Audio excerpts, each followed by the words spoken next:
다 같이 사도신경으로 우리의 신앙을 함께 고백하시겠습니다. 나는 전능하신 아버지 하나님, 전지의 창조주를 믿습니다.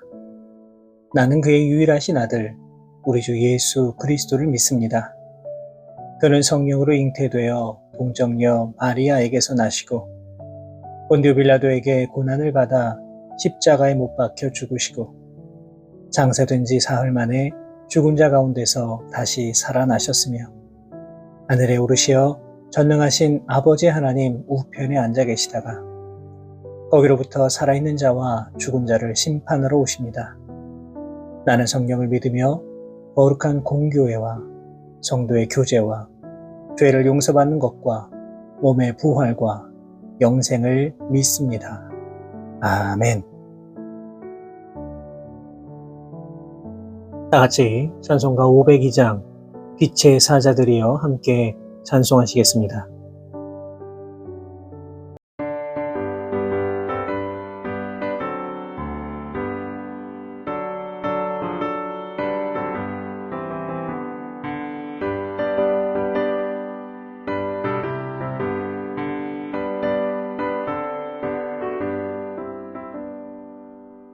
빛의 사자들이여 어서 가서 어둠을 물리치고 주의 진리 모르는 백성에게 복음의 빛 비춰라. 빛의 사자들이여 복음의 빛 비춰라. 죄로운 밤 밝게 비춰라. 빛의 사자들이여 선한 사역 위하여 힘을 내라. 주와 함께 하시겠네.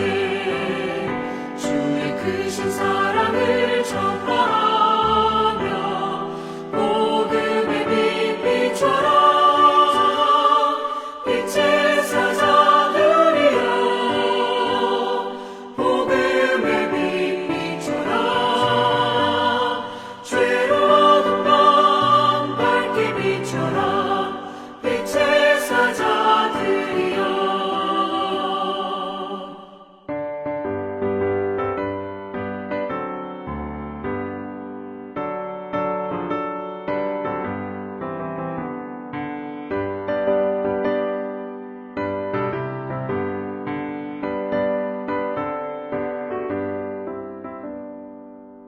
주님 부탁하신 말 순종하여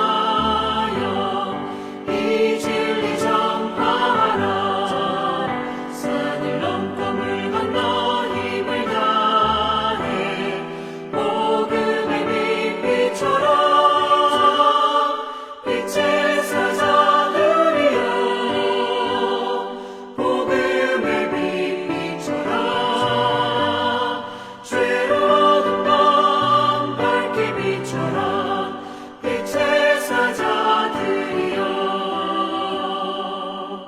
동서남북 어디나 땅끝까지 주님만 의지하고 눈 어두워 못 보는 백성에게 복음의 빛 비춰라. 빛의 사자들이여 복음의 빛 비춰라. 죄로운 밤 밝게 비춰라. 빛의 사자들이여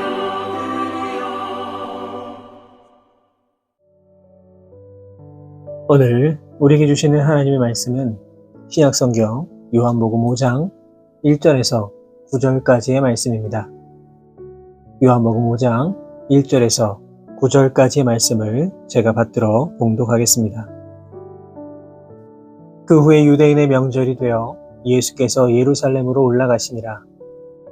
예루살렘에 있는 양문 곁에 히브리 말로 베데스다라 하는 못이 있는데 거기 행각 5이 있고 그 안에 많은 병자, 맹인, 다리 저는 사람, 혈기 마른 사람들이 누워 물의 움직임을 기다리니 이는 천사가 가끔 못에 내려와 물을 움직이게 하는데 움직인 후에 먼저 들어가는 자는 어떤 병에 걸렸든지 낫게 되밀어라.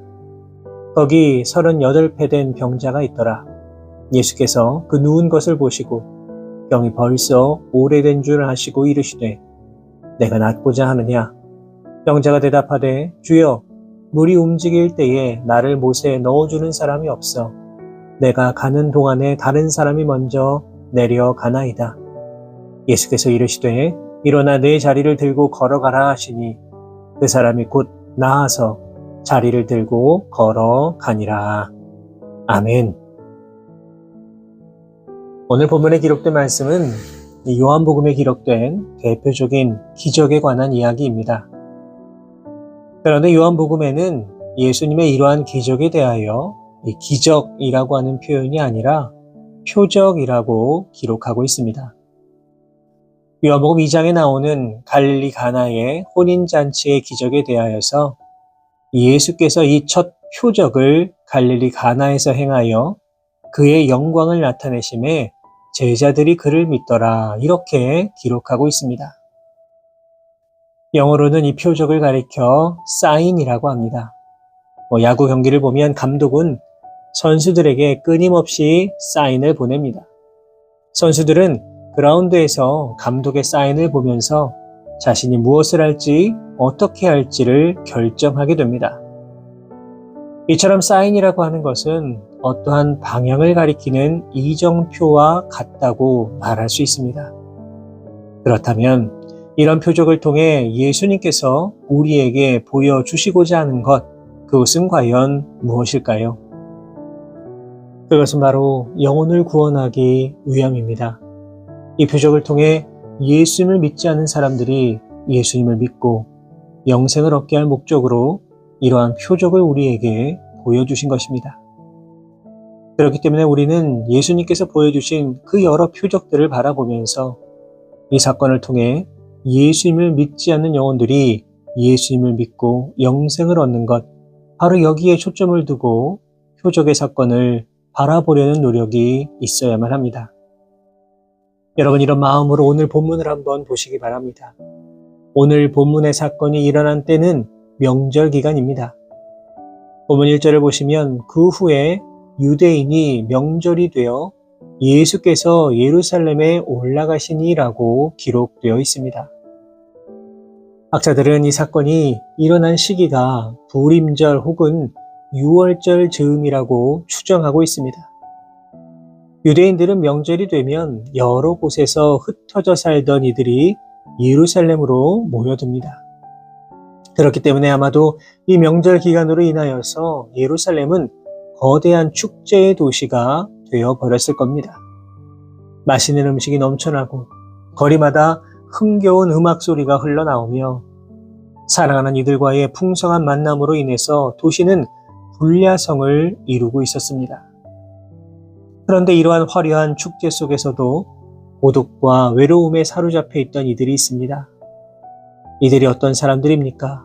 바로 베데스다라고 하는 못에 모여있는 사람들입니다. 이들은 여러 병을 앓고 있는 사람들입니다. 앞을 보지 못하는 사람, 걷지 못하는 사람, 기력 없이 누워있는 수많은 각양각색의 병자들이 모여 있었습니다. 이들의 소원은 단 하나뿐입니다. 그것이 무엇입니까? 병이 낫는 것입니다. 병에 놓여서 건강하게 되는 것입니다.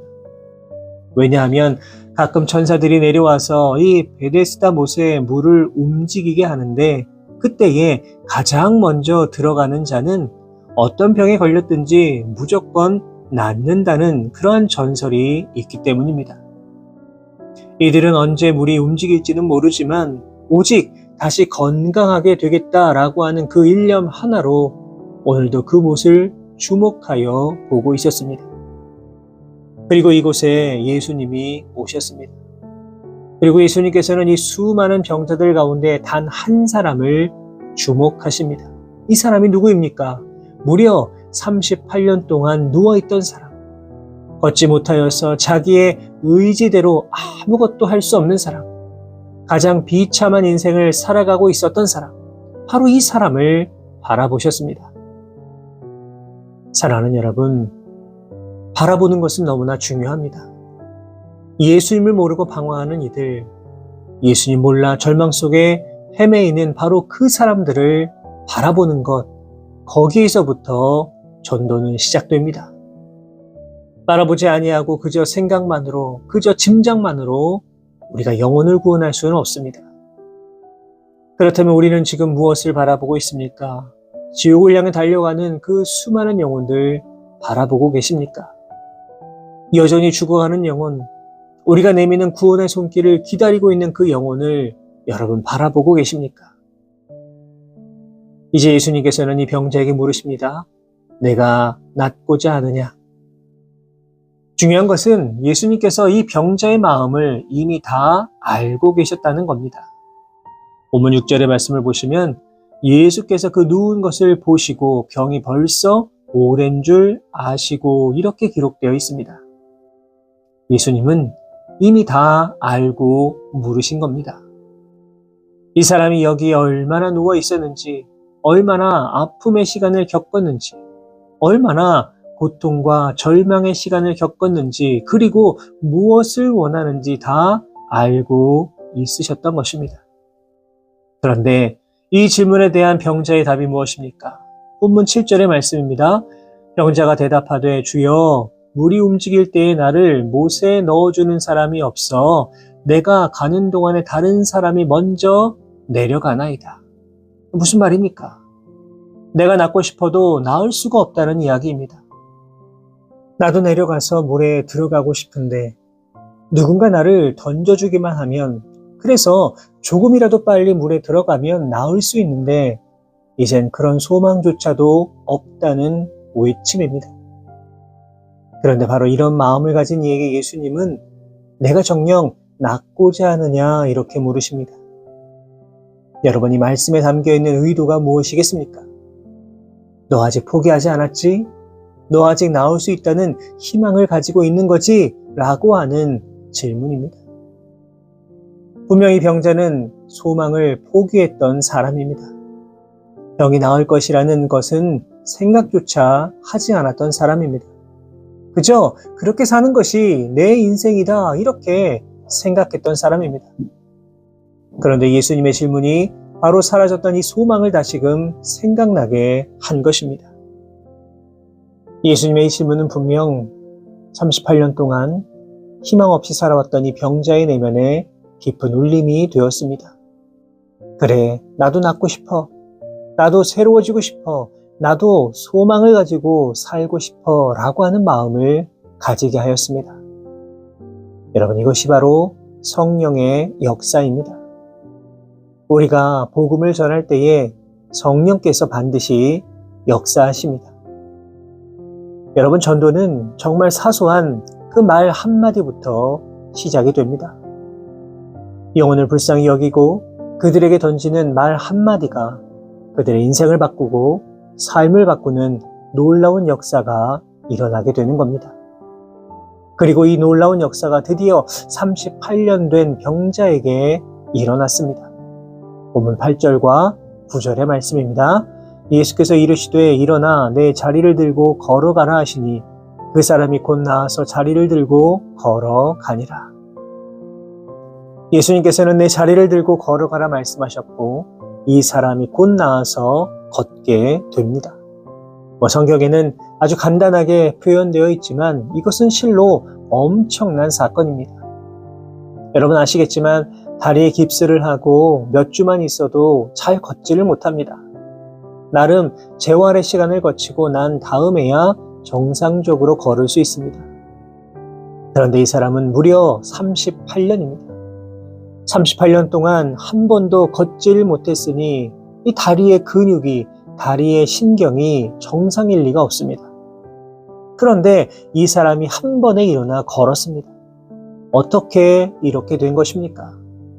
예수님께서 이 사람에게 걸어가라 말씀하셨고 이 말씀을 듣고 다시 걷게 된 것입니다. 사랑하는 여러분, 하나님의 말씀은 살아서 운동력이 있고 우리의 골수와 심령을 쪼개고도 남음이 있음을 믿으시기 바랍니다. 다시 말해서 이 병자에게 하나님의 말씀이 선포되는 순간 성령의 놀라운 역사가 일어난 것입니다. 걸어가라는 예수님의 말씀을 들었기 때문에 죽어가던 병자, 소망이 없던 병자가 다시금 생명의 소망을 가지고 일어서게 된 것입니다. 죽어가던 영혼이 다시금 소망을 가지고 살아날 수 있는 비결, 그것이 무엇입니까? 주님 말씀을 듣는 것입니다. 살아계신 하나님 말씀을 들을 때 성령의 놀라운 역사가 일어나게 될 줄로 믿습니다. 오늘 말씀을 통해 예수님께서는 우리가 무엇에 집중해야 하는지 알려주고 계십니다. 여전히 우리 주변에는 더 늦기 전에 주님을 만나 새로운 인생을 살아야만 하는 수많은 영혼들이 존재합니다. 절망의 세월을 딛고 다시 소망의 길을 걸어야 하는 인생들이 너무나 많이 있습니다. 이제 이들이 주님 말씀을 들을 수 있도록 힘써 노력할 수 있기를 바랍니다. 오늘 하루도 우리에게 주신 이 사명 기억하셔서 복음을 힘써 전하기 위해 최선을 다해 노력하며 살아가실 수 있는 저와 우리 모든 성도 여러분 되시기를 주님의 이름으로 축원합니다. 기도하겠습니다. 하나님 아버지 은혜와 사랑에 감사를 드립니다. 오늘도 우리를 사랑하셔서 소중한 생명 더해 주시고 또 말씀을 통해 우리들의 삶을 돌아볼 수 있도록 인도해 주심에 감사를 드립니다. 사랑의 하나님, 오늘 주신 말씀을 기억하며 다시금 주님 모르는 많은 이웃을 돌아보게 됩니다. 무엇보다 예수님께서 이 38년 된 병자를 바라보셨던 것처럼 이제 우리의 시선이 그들을 바라볼 수 있도록 인도하여 주옵소서. 그들을 바라봄으로 말미암아 영혼에 대한 간절함이 생기게 도와주시고 이들에게 다가갈 수 있는 용기 더하여 주옵소서.